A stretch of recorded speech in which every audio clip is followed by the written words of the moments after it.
नमस्कार, आप देख रहे हैं तापमान लाइव। मैं प्रशांत। अभी हमारी मौजूदगी पटना के कारगिल चौक पर है और आपको बता दें कि आज बुधवार की शाम एसपी वर्मा रोड से एनडीए की तिरंगा यात्रा पटना के कारगिल चौक पे आई थी और इस तिरंगा यात्रा में सभी लोग यहाँ पर ना ही कोई पक्ष ना ही कोई विपक्ष, सभी देश प्रेमी लोग इसमें सम्मिलित हुए थे। और मैं बता दूं एनडीए के भाजपा के प्रदेश अध्यक्ष डॉक्टर दिलीप जायसवाल, उप मुख्यमंत्री विजय सिन्हा और सम्राट चौधरी, इनके साथ साथ तमाम लोग और विधायक यहां पर आकर के कारगिल चौक पर शहीद स्थल पर उन्होंने पुष्प अर्पित किया और पुष्प अर्पित करने के बाद देश को संबोधित करते हुए उन्होंने क्या कुछ कहा, हम जानते हैं। देश की एकता, अखंडता, सुरक्षा और देश की एकजुटता का तिरंगा यात्रा के माध्यम से प्रदर्शन है। और देश के प्रधानमंत्री नरेंद्र मोदी जी ने जो 21वीं सदी के भारत में आतंकवाद मुक्त भारत बनाने का संकल्प लिया है, उसको साकार करने के उस संकल्प का प्रदर्शन है। इंदिरा गांधी से मोदी जी का तुलना किया जा रहा है।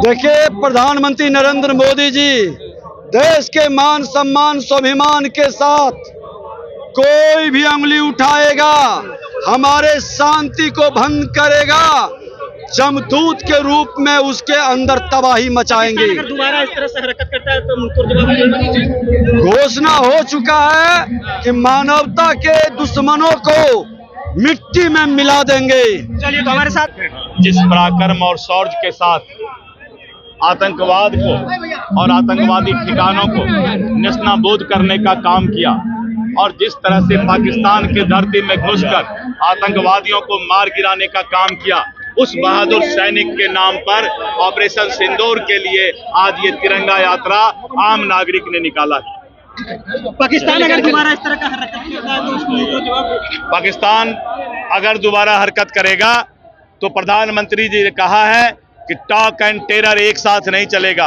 पानी और खून एक साथ नहीं बहेगा, और अगर गोली आएगा तो गोला गिरेगा और पाकिस्तान साफ हो जाएगा। तिरंगा यात्रा भारतीय सैनिक को बहुत अभिनंदन है कि जिस प्रकार से पाकिस्तान में घुसकर आतंकवादी ठिकानों का नस्ताबूद करने का काम किए। माननीय प्रधानमंत्री जी ने लगातार कहा है कि जो हमें छेड़ेगा हम छोड़ेंगे नहीं।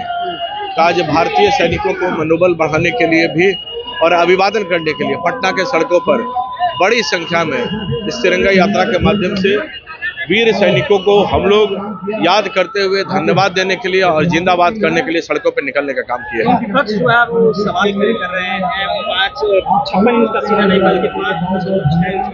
आज विपक्ष को जब इतना समझ में नहीं आता है कि जितने आतंकवादी ठिकाने थे सब ढेर करने का काम किए, अपने जमाने को याद करें कि लोग मरते थे या छोड़ के चले जाते थे, तब विपक्ष की आज कोई कहने के लिए जुबान नहीं है, वो नहीं है। आज भारतीय सैनिक को बड़ाई करने के बजाय विपक्ष जो है प्रश्न उठाने का काम करते हैं। पिछली बार भी पुलवामा में भी प्रश्न उठाने का काम किए थे, सर्जिकल स्ट्राइक हुआ था उस समय भी प्रश्न उठाने का काम किए थे। अभी भी विपक्ष को ये पच नहीं रहा है कि नेस्तनाबूद करते हुए सभी ठिकानों को पाकिस्तान में खत्म करने का काम वीर सैनिकों ने अपने किया है।